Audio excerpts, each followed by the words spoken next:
Have you ever wondered what would happen if Gojo Satoru was never sealed? Gojo getting sealed by Kenjaku was a turning point in Jujutsu Kaisen's story. It was a catastrophic event that removed the protection humanity had and forced the new generation of sorcerers to push themselves to a whole new level. Throughout the entire Shibuya brawl against Jogo, Hanami, and Choso, Gojo never once used blue, red, or purple. The only major power he used was his domain expansion Infinite Void. He never expected Kenjaku's main goal was capturing him in the prison realm. But in this timeline, Gojo notices their weird behavior firsthand, as no way these curses ever had a shot at killing him, even with civilians as a shield, and comes to a conclusion that their motive is something way bigger than just trying to kill him. So here's the actual turning point from the main timeline. Upon realizing that Jogo, Hanami, and Choso are deliberately weaponizing the civilians as a shield, and not just coincidentally fighting near them, but actively using them, Gojo makes a very calculated, emotionless decision. Gojo here realizes that allowing special grade curses to continue operating inside a populated city like Shibuya is a greater long-term danger to humanity than the collateral damage of ending the fight immediately. Not to mention the ulterior motive they might have. He uses blue to stop them from getting away from him, which kills a bunch of humans they were hiding behind. But without stopping, Gojo starts firing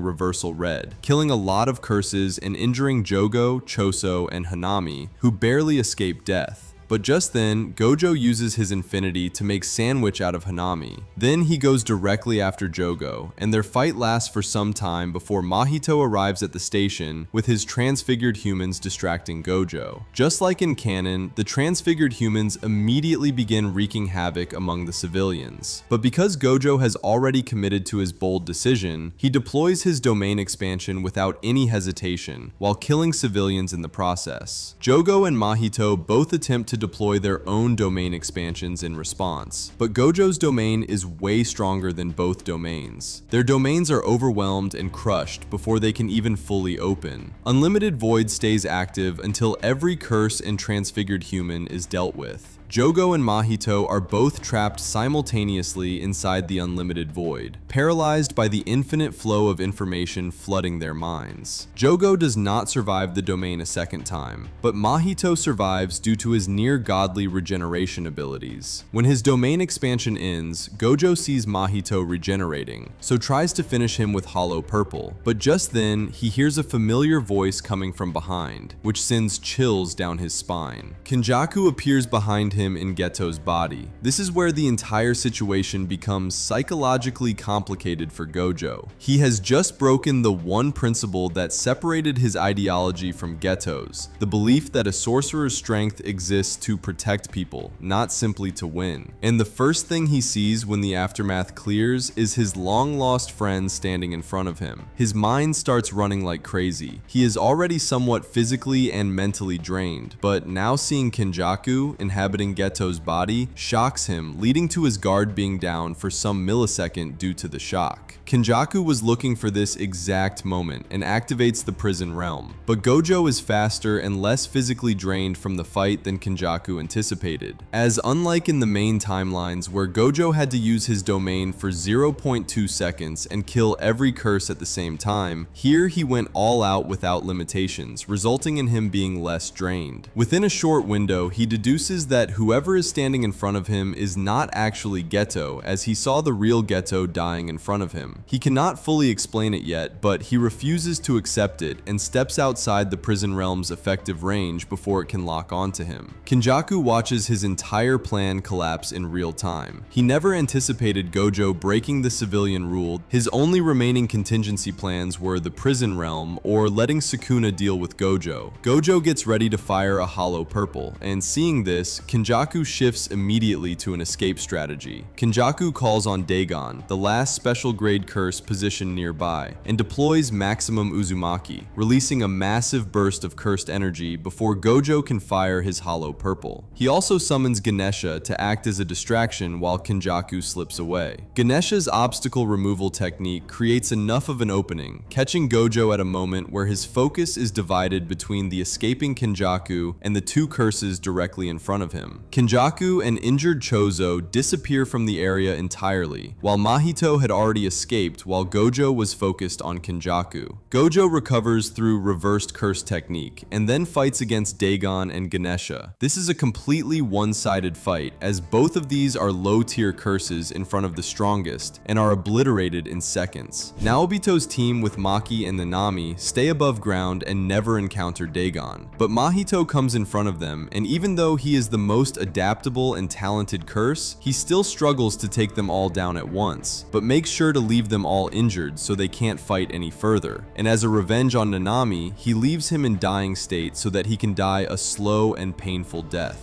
Everything is happening at once across the entire city, and Gojo moves to the next obvious target. Even before the Shibuya operation began, Kenjaku had already accounted for the possibility that Gojo would not be sealed, and Dagon was his backup escape plan in the worst-case scenario, which came out true. Sukuna inside Itadori Yuji was always the contingency plan. Kenjaku leaves Chozo to fight Itadori, and releases 2 of Geto's special-grade curses to help Chozo out, cause unlike the main timeline here, Chozo is heavily injured after the fight with Gojo, as the human shield didn't work. Although Yuji is able to kill one of the curses in this fight, he still gets taken out by Chozo and the other curse. Before Chozo could kill him, he realizes that somehow Yuji is his brother. He starts losing his mind and leaves him there. Mimiko and Nanako were operating nearby throughout the incident, confirmed by the fact that they were never hit with unlimited void in the main timeline. Their deal with Kenjaku was never a binding vow, just an agreement. Kenjaku promised to surrender Geto's body if they cooperated, and he never intended to follow through. In this timeline, he never gets the chance to break that deal openly, so Mimiko and Nanako still trust him to some degree, and feed Sukuna's fingers to Yuji. Here, eventually Kenjaku arrives after releasing a lot more curses in the city to keep the sorcerers busy. Kenjaku feeds 10 more fingers to Yuji, thus releasing Sukuna. Here, Mimiko and Nanako ask Kenjaku to leave Geto's body, but just then Sukuna kills them both as their head was not down, and before he could kill Kenjaku too, Kenjaku reminds him who he truly is. But Sukuna doesn't care much about that, but Kenjaku tells him about his master plan and about how he failed to trap Gojo, so now Sukuna will have to deal with him. And Sukuna doesn't mind killing Gojo, as he had this in his mind for a long time. The giant building where Ogami and Iwasaka placed their barrier is the most obvious place for Gojo to check next. Ogami and Iwasaka had spent years operating from the shadows, and were moving boldly through Shibuya only because they believed the strongest sorcerer alive was already gone. And when Gojo arrives at Sea Tower, that belief disappears instantly. Ogami does something nobody sees coming. She forms a binding vow on the spot, sacrificing her own life to complete the seance right there in front of Gojo at the most exposed location possible. Binding vows made under impossible conditions generate more power than vows made in safety, and the ritual completes with the return of Toji Zenin. The man with no cursed energy who once pushed teenage Gojo to the edge of death stands directly in front of him, and that painful memory returns to him. Gojo decides not to hold back, but Toji is not a mindless puppet, just as he was not when he met Megumi in the main timeline, and something resurfaces in him as memories of his final moments come back, and the emptiness of a life spent chasing pride with nothing real behind it settles over him harder than it ever did before, pulling him away from the instinct to fight. He does not want to fight Gojo. He wants to know what happened to his son, Megumi Fushiguro, and Gojo tells him how Megumi is living a free life, not under the Zenin clan, and is really talented and making his own path by helping the world. And after his question is answered, Toji kills himself and dies again. Before Gojo could gather what he just witnessed, he suddenly senses a dark, evil presence with insane bloodlust. It was Sukuna who was looking across the city for Gojo and killing lots of innocents to attract his attention. Gojo leaves immediately, realizing the threat that is out now. Arriving at the site of a destroyed portion of the city, he calls out for the King of Curses, and Sukuna emerges with 15 fingers worth of power and immediately fights Gojo. Sukuna opens by launching a wave of dismantles, all of which crash against infinity and do nothing. But he was never never trying to land them. It was a read on Gojo's positioning and reaction speed. Sukuna closes the gap between them and uses domain amplification to land hits on Gojo, while Gojo also throws hands with him. Both of them are equally good at hand-to-hand, with Gojo being stronger and faster due to Sukuna still not having 5 fingers. Taking advantage of this, Gojo lands black flashes on Sukuna and completely overwhelms him. This angers Sukuna, and he decides to use everything in his arsenal to kill Gojo. First, he uses Spiderweb to collapse the ground Gojo was standing on, limiting his movement and forcing Gojo to float on sky. Then he uses domain amplification mixed with Dismantle, giving Gojo a deep cut on his chest, which Gojo heals with reversed curse technique. But Sukuna then throws a barrage of shrine slashes at him from all sides, while preparing a Fuga mixed with domain amplification, the same open furnace technique which killed Jogo and Maharaga in one swoop.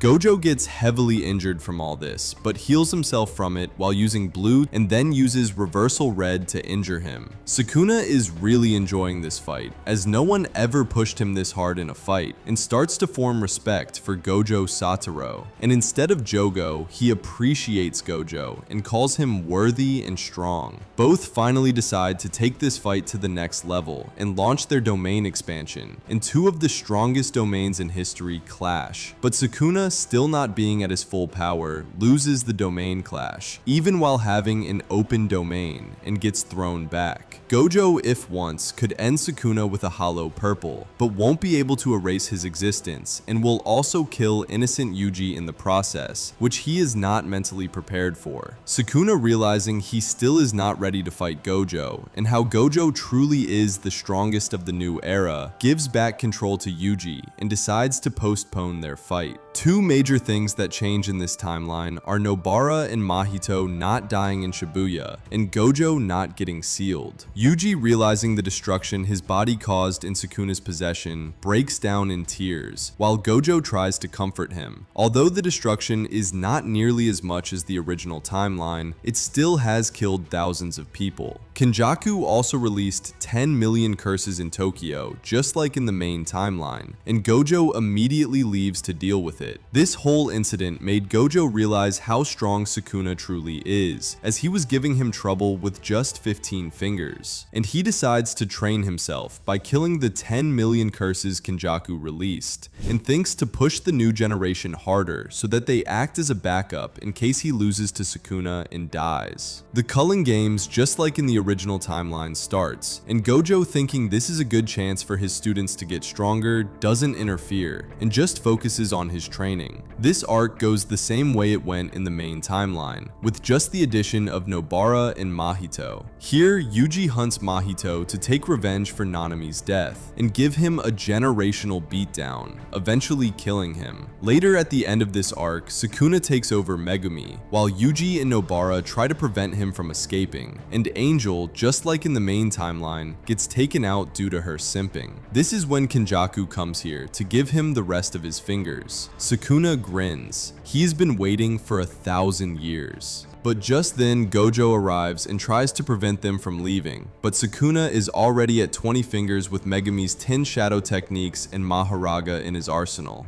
Gojo realizes he is not ready to kill his student whom he raised and taught. He needs mental and physical preparation to fight this version of Sukuna, and thus lets them leave. The rest of the story plays out almost the same, with the exception of this version of Gojo being stronger than the Gojo in the original timeline, since he realized early on how big of a threat Sukuna really is, and started training at least half a month prior, so he had 50% more time to train, and thus, even though Gojo gets cut in half by World Cutting Slash, he gave Sukuna way more damage than his main timeline version, thus making it easier for his students to win this fight and end the King of Curses for good, which they eventually do, thus bringing peace to the world. Gojo never defeated Sukuna, but he created the path that allowed everyone else to.